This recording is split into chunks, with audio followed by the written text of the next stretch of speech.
I was picking books to talk about in this video and I did not expect to have quite as many as I do, but I guess that's why I chose Camp Contemporary for Whateverthon. Hi everyone, my name is Chloe, welcome back to my channel, thank you for being here today. So, I'm bringing you another video which is inspired by Whateverthon, which is a readathon hosted by Maddie from Book Browsing Blog. I'm not going to go into too much detail in this video because I've spoke about it before, and obviously Maddie has a whole introduction video that I'll leave linked down below. But essentially everybody in this readathon is on a different team, and I have chosen Camp Contemporary because I read a fair amount of contemporary fiction, particularly during the summer months. It's just what I gravitate towards. I think everyone has those things that they say for certain times of year, and for me contemporary is definitely a summer read. And one of the things of this readathon, and also sort of a personal challenge that I tend to do during this month every year, because this month is Pride Month. For anyone who doesn't know, it's Pride Month, at least here in the UK, I believe in the US as well, I'm not sure sort of in the rest of the world. But I do tend to try and read all LGBTQ plus fiction during this month, whether that be that it is the author themselves or a main character or at least a substantial side character who represents some type of queer identity. And also, it does get you extra points for Whateverthon, and I'm fairly competitive, so I'm taking advantage of that and reading as much queer contemporary fiction as I possibly can. And in doing that, I've also kind of thought about what I've read before that fits into that realm, and I thought I would do this video just to sort of talk about some of my favourites, give a little bit of recommendations for any of my fellow camp contemporary people out there, or anyone that's just wanting to read a little bit more of this type of fiction.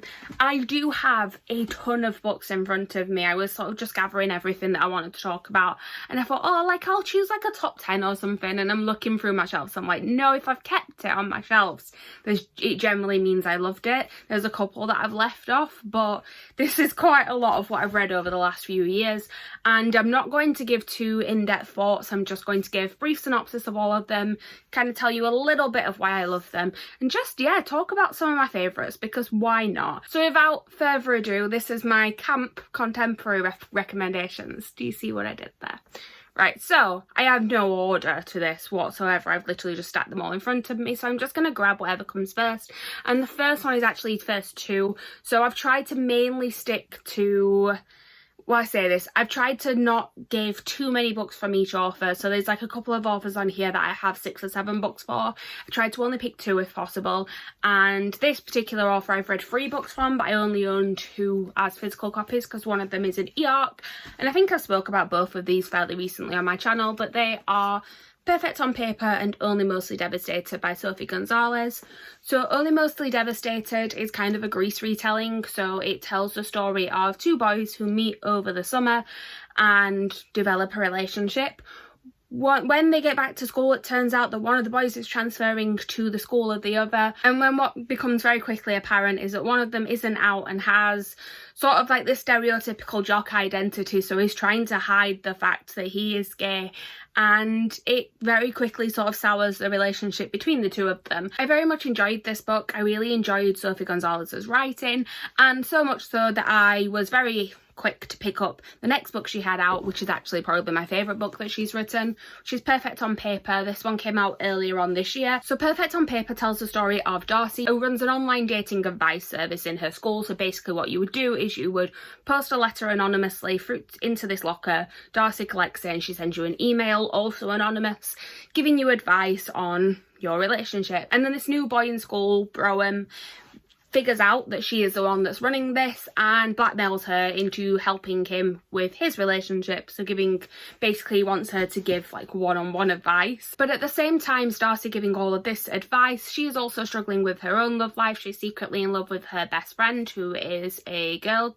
Best friend is a lesbian. Darcy identifies as bi. And one of the things I actually particularly loved about this book is that it features a bi main character who does also have a love interest of the opposite sex, which is always something that I think is good to represent, because there is a lot of bi erasure out there, which with people essentially saying that if you are in an opposite sex relationship you are not queer, which this actually discusses a lot. That is one of the main themes of this book. And yes, I really enjoyed this one. The other book I read from Sophie Gonzalez, I've spoke about a few times, and that is If This Gets Out, which is out at the end of the year, so I'm not going to recommend that one because obviously you can't read it yet, but do keep an eye out for it. The next ones are also 2 books by one author, and that is both Camp and Jack of Hearts and Other Parts by L.C. Rosen. So I actually read this one first, even though this is his more recent book. Camp is about a boy called Randy who goes to a summer camp every year which is for queer teenagers, and he has a crush on one of the guys there who is a very stereotypical sort of masculine guy and very much only dates other masculine men. And every summer he's essentially known for having a different love interest. So Randy decides that next year that is going to be him, and he comes back with a whole different identity. He's sort of bulked up, he's acting very sort of like I said, masculine is probably the best word to describe it. He's pretending that his main interest is sports when actually what all he's wanting to do is go and join the musical theatre kids. And he's even going by a completely different name. He's known as Dell, and the guy, I think it's Hudson, that he is interested in doesn't even recognise him from the summer before.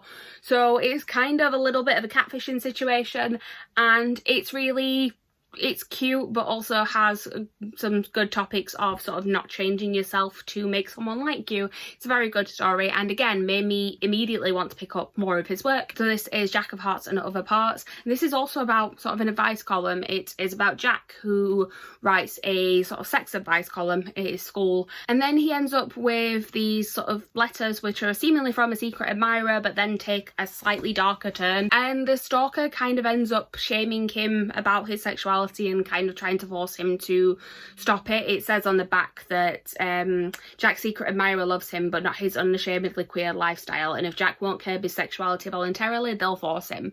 Again, quite sort of like hard-hitting themes in here. There's a lot of good discussions, but then this book is so fun and also very sex positive. Although it's about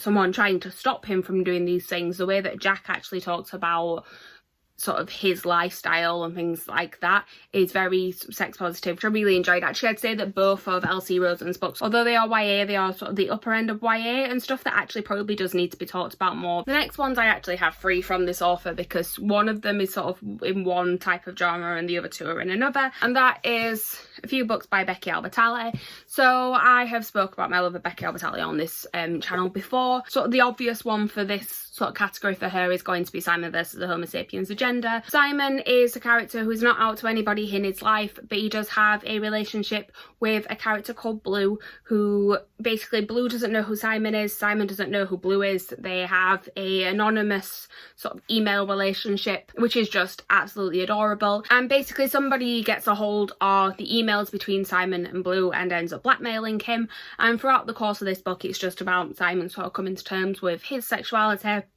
telling people in his life about it, and also finding out who Blue is and whether or not they are actually going to be able to have a face-to-face relationship. I adore this book. I adore the film based on this book. I actually spent most of yesterday binge watching Love, Victor, which is a spin-off of this world, and yes, I adore this. I'm not going to talk about it much more. I think everyone knows what this one is. The other 2 are more, the main characters in these are actually straight, but they do have very substantial side characters who do fit into different queer identities. So we have Upside of Unrequited and Kate in Waiting. Upside of Unrequited is about 2 twins, so we have Molly and Cassie. Molly is the main character. She's straight. She's basically has a history of unrequited love. She's always got crushes on people but it's never actually gone for it, and it is a lot about her sort of actually going for it and starting a relationship with somebody. But in this, Molly's twin sister Cassie is gay. She gets a serious girlfriend, and that sort of the twins aren't spending as much time together, so Cassie starts to try and set Molly up with somebody so that she can sort of fill her time. And also there's there are other queer characters in here as well. They have 2 mothers, so definitely one that sort of fits into this category still, and I really enjoyed this one. This one and Simon are probably my favourite of Becky Albertalli's work. And then sort of the other one the newest one is Kate in Waiting, because I've not really heard many people talk about this one, and I have actually explained this one in a previous video. This is about a girl called Kate and her best friend Anderson, and they have mutual crushes. So throughout their lives, if one of them likes a boy, the other one will also like him, and basically it is about what happens when one of them actually ends up with a requited crush. The crushes have never been realistic before, and suddenly it is, and it's about how that affects their relationship. So as I said, Kate is straight in this one, but Anderson, her best friend, who is a very substantial character, is gay. And again, it's just an adorable book, and I really enjoyed it. I feel like whenever I talk about Becky Albertalli, I instantly then think of one of her co-writers and one of my favourite authors, and that is Adam Silvera. So again, he's wrote quite a few books, but I've just picked two. So More Happy Than Not is his debut. This is about a world where you can have a procedure where you can erase certain memories, forget about particular events to kind of help you move past them, and basically the main character is struggling with his sexuality, and he is considering having this procedure done. And I'm not going to say much more than that, because actually it goes quite a lot further than that, but I think that's all you need to know going into it. It's one where it reads better when you don't look too far into it, but it is very good. This is actually sort of the original copy, but because I couldn't get the new one off of my shelf, so there's a new copy as well that has an extra ending onto it as well, which I do love, because that just gives the character a little bit more closure at the end as well. So I would recommend picking that up, but I would also just recommend picking it up in general. And then my favourite Adam Silvera book is History Is All You Left Me. So this is about Griffin. Griffin's best friend and ex-boyfriend Theo has recently died in a drowning accident. And basically the story is told in two halves. So you have before and you have after, and the before part is them getting together, going through their breakup up to the point where Theo ends up dying, and after starts off right after his funeral, I believe. And as you sort of see bits from each part, you kind of put together the story of how they actually got here, and it's about Griffin's grief and also how he's sort of moving on, because the only person who really understands what he's going through at all is the person who was Theo's boyfriend at the time that he died. And it's just a really good exploration of, like I said, grief. There's also mental health rep in here. So Griffin has OCD and he's struggling with this a lot in it. This book makes me cry. I adore this. It's definitely in that more hard-hitting contemporary, but I really adore this. I love Adam Silvera's writing. I've said that before. I'm not going to talk much more about it. Just, if you haven't read it, read it. I know there's a lot of hype about they both die at the end at the minute, and I do love that one, but this is my personal favourite. Next up, we have another favourite author who I've spoke about before on this channel. That is Alice Oseman. So I have decided to, I'm not talking about Heartstopper today, don't worry. I'm not talking about graphic novels, I'm talking about prose. So the two for this is a little bit of different representation from what I've had so far in this. Because we have Radio Silence, which has demisexual rep, and we have Loveless, which has aromantic and asexual representation in here, as well as actually there's a lesbian side character, there is a bi side character, I believe, and also actually there is just a general LGBT club at the university in this one. So there's quite a lot of characters. I think there may be a non-binary character in here. I've only read it once and I can't remember, but it was very good. It's about Georgia, who has never been in a relationship, never kissed anyone, never even really had a crush on anybody, and she doesn't really know why. And then she goes to university, and sort of it's basically just about her first year at university and her joining this LGBTQ pride club and figuring out what different identities are out there, hearing the terms asexual and aromantic, and starting to think, actually, is that something that I might relate to?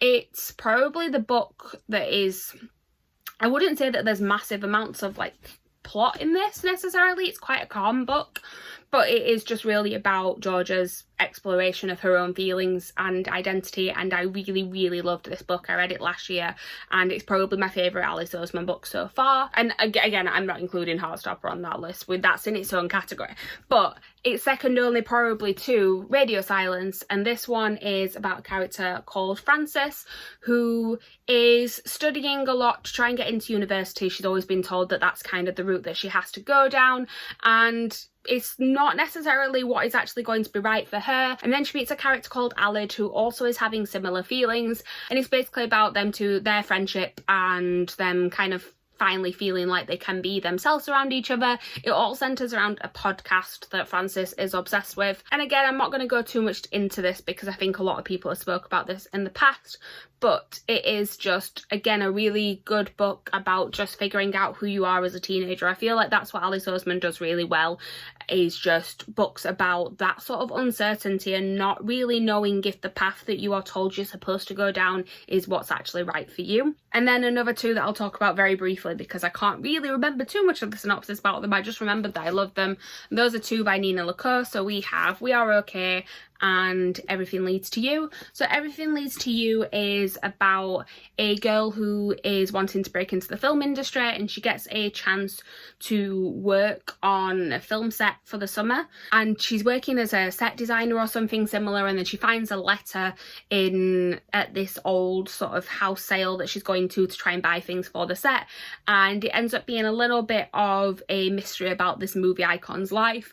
But then there is also the actual storyline is about her relationship with this girl that she meets during the summer as well. I just remember this one being just a really beautiful read. Nina LaCour's got a really nice writing style. And then also We Are Okay. So this one is about a girl called Marin who basically left her old life behind and hasn't spoken to anybody from that since, I believe she was living with one of her grandparents. I think it was her grandfather, and they passed away, and she kind of fled that life and went off to college, I think it was. But then for winter break, she's not going home because she doesn't really have a home to go to. One of her best friends from that world kind of decides to go and live with her for a couple of weeks on this empty college ground. And again, it's kind of about grief and their relationship and them sort of repairing that. It was a very beautiful book is what I remember from this one, and yeah, I would recommend. I think that's generally how I would describe most. I've read a couple of Nina LaCour's works now, and generally I would describe them as beautiful. The next one to talk about is one I'm actually planning on rereading this month, and that is Felix Ever After by Kirsten Calendar.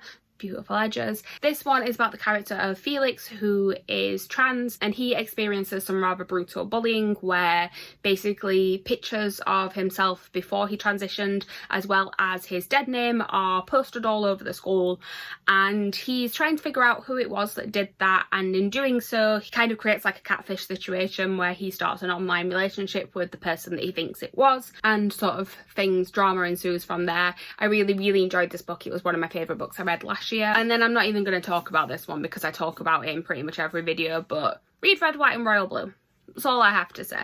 Then we have The Black Flamingo by Dean Atta. So this is actually told in verse, which means that although it's quite a chunky read, you will fly through it. It is about a boy called Michael. It actually starts off from when he is a young boy and then ends up going through to him being at university, and it's about him sort of discovering himself and his sexuality, and he does this through the art of drag and becomes something called the Black Flamingo. And it's, yeah, just a coming of age story about him discovering himself through his drag persona, and I really enjoyed this book. I think I read it in one sitting. On a similar sort of theme, but probably a little bit more of a fun side to it, we have Boy Queen by George Lester. So this is about Robin, who wants to go to this performing arts school. I believe he's a dancer. He wants to go on to Broadway. He knows exactly where his life's going, and then of course it doesn't go that way. He has to kind of try and figure out an alternative, and that ends up being the world of drag. So yeah, it's just about him sort of trying out drag for the first time. Again, it's just about him kind of discovering himself a little bit more and kind of discovering different facets of his personality. And yeah, I really love this book. I just found it to be really fun and kind of couldn't put it down. I look forward to reading anything that George Lester puts out next. And the next one is just another beautiful coming of age story, and that is Aristotle and Dante Discover the Secrets of the Universe by Benjamin O'Leary Sands.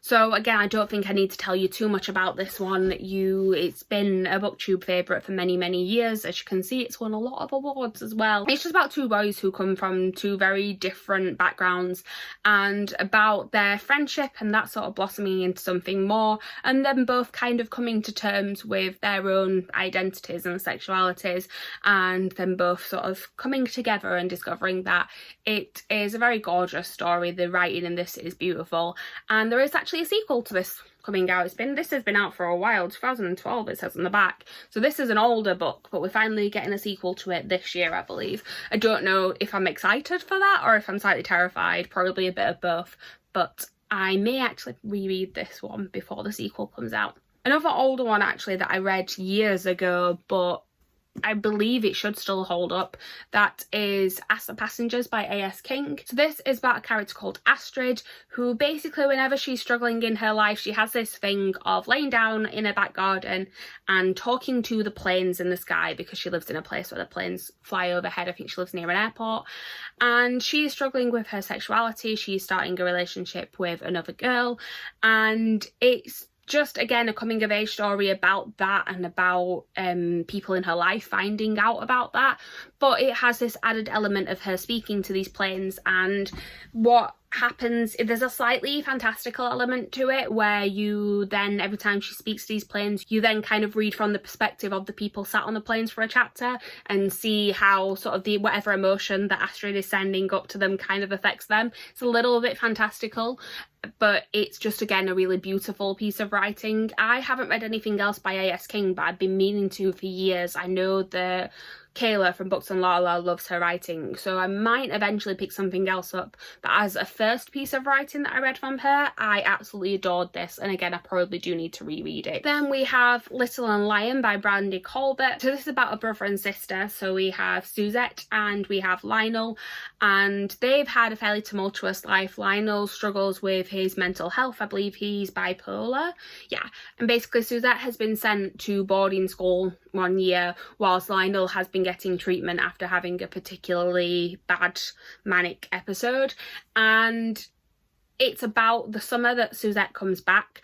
And Lionel haven't really spoken very much throughout that last year. He seems to be in a better place at the minute, and he ends up falling for this girl. The only problem is that Suzette also falls for this girl, and it's just about sort of, yeah, their storyline and their relationship.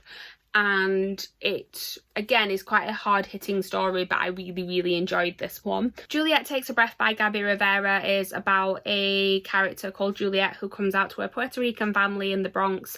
Doesn't go very well, and then she flies off to Portland, Oregon for the summer to be an intern for this writer who is very sort of, it's one of her sort of idols, and that as well doesn't go quite how she planned it to be. And again, just about somebody kind of coming to terms with their identity and figuring themselves out and where they sort of fit in with this world. And I very much enjoyed this one. It's got a very sort of distinctive voice to it. I would say Juliet is a very strong character, and I think that's why I enjoyed it. I particularly liked the characters in this book. Then we have Autobiography by Christina Lauren. So Christina Lauren is actually a writing duo. They are most known for their sort of adult romances. This is one of their YA books, and this is about two boys who live in Utah, which is sort of the home of the Mormon religion. One of the characters actually moved there from California, I believe, and he was out in California, I believe he's bisexual. He was out, everything was fine, and then when he's moved to Utah, he's kind of had to go back into the closet, and he's not handling that very well. And then he enters this creative writing class, and the sort of teaching assistant for that class is a student who had taken it in a previous year, and he happens to be from this very Mormon, very religious family, but he also is gay, and they start a relationship, and it's about sort of navigating through that when one of them comes from a very religious background where the family won't necessarily accept him if he does come out. And again, really enjoyed this book. This is actually what made me pick up more of Christina Lauren's writing, and then sort of went into the Josh and Hazel's Guide to Not Dating and all those sorts of ones that people know more of from them. But this is my first sort of foray into their writing, and I really enjoyed it. Then we have Ziggy Stardust Me by James Brandon. So this is set in the 70s, which is a time when homosexuality was still classed as a mental illness and there were treatments for it. And basically the main character in this knows that if he was to come out to his dad, he would very potentially be sent for something like shock therapy. It's not a good time at all, and he escapes this world by having this sort of emotional connection with David Bowie, which hence the Ziggy Stardust part of it. But also he ends up forming a relationship with another character who is Native American. They live near a Native American sort of reservation, and yeah, he forms a relationship with this other boy where in his culture his sexuality is actually seen as something called two-spirit, which is part of their sort of history and is looked on a lot more positively. And it's just about them two sort of connecting and sort of the differences in how their relationship is viewed from each side of the family. And again, a really beautiful book, a really sort of a little bit more serious, but a really, really beautiful book. And then we're going back to more fun. I'm looking at this next pile and there's still some serious stuff in there, but we've definitely got some fun ones in here too. And the first one is Date Me, Bryce and Keller. And this one is in a school where basically there is this jock, he I believe he's like captain of the football team or something like that. And he has this rule where every week he will date a different person, and what it is, it's the first person to ask him out that week, he will date them for a week. And he didn't really think it through that if it's the first person who asked, that could literally be anybody. And he never actually said that it only had to be girls. And it's about what happens when a boy challenges him to date him for a week. And again, just a very fun, sort of cute romance story that I enjoyed a lot more than I expected to. Then we have How It Blew Up by Arvin Ahmadi. This is about a character called Amir, who is from a very sort of conservative Muslim family. And he sort of ends up coming out to them. Again, it does not go well, as is the theme for a lot of these books. And he basically books a one-way ticket to Italy, I believe it is. He meets this group of friends who are very helpful and very sort of eye-opening to the world for him, but also not necessarily the best people for him to be hanging around with. They are a fair amount older. But what's really interesting about this book is that half of it is told from the interrogation room at an airport. So you basically find out from the very beginning that there has been a fight at the airport involving Amir and his family, and it's set sort of after the storyline, the main storyline of the book. And they have then therefore been called into interrogation because unfortunately when a Muslim family starts fighting at an airport, there is sort of something that ends up being insinuated about that family, but they end up being interrogated by customs. And it's through that they kind of tell the story of what happened that summer and how it got to that point. And again, just a really sort of good exploration of sort of being queer in this particular culture. I think that's something that I've noticed a lot in these books that I'm recommending, is that I do enjoy reading from sort of different experiences, because obviously I only have sort of one limited perspective myself, and I really enjoy reading from various different experiences. We are getting towards the end of the pile, I promise. The next one we have is Heartbreak Boys by Simon James Green. So this one is about two boys who have recently been dumped, and both of their exes are now in a relationship with each other. So they decide to get back at them by going on this amazing summer adventure together and documenting it all on Instagram. But the amazing summer isn't actually that great. It's sort of an Instagram versus reality type story, but it's just about them two they used to be friends and then they grow apart, and this is about them two going back together. Then we have You Should See Me in a Crown by Leah Johnson. So this is about a girl who is trying to win prom queen because there is a scholarship attached to it and she needs that to go to college, but at the same time she's also falling for one of the other girls who is competing, and that would not go down very well in this quite conservative town that she lives in. And it's just about that sort of the competition, and also whether or not that is more important than the relationship that she's forming.